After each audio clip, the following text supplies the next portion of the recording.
केंद्रीय मंत्री अश्विनी वैष्णव ने कहा, प्रधानमंत्री ने हमेशा काम करने के नए तरीके सीखने और गुणवत्ता एवं प्रौद्योगिकी के नए मानक स्थापित करने पर जोर दिया है। यह परियोजना इसका एक बेहतरीन उदाहरण है। यातायात को रोका नहीं जा सकता, ट्रेनों को रोका नहीं जा सकता। भारत माता की जय, भारत माता की जय, भारत माता की जय।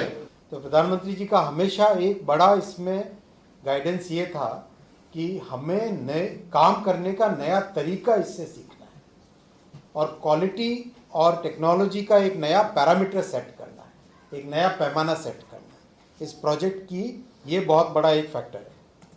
This machinery is being used for constructing the viaduct. The 1,100-ton capacity launching gantry lifts the girder with precision from the girder transporter and places it between two piers. With the use of full-span girder launching technology, a 40-meter.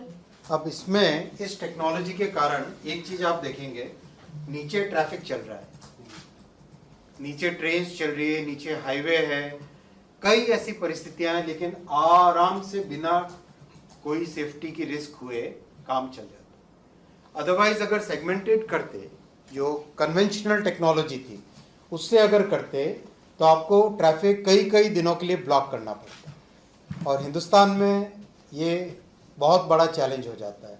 Traffic को रोक नहीं सकते, trains को रोक नहीं सकते, तो हमें ऐसी टेक्नोलॉजीज को डिवाइस करना पड़ता है जिसमें ट्रैफिक भी चलता रहे, साथ ही साथ काम भी, कंस्ट्रक्शन भी होता रहे।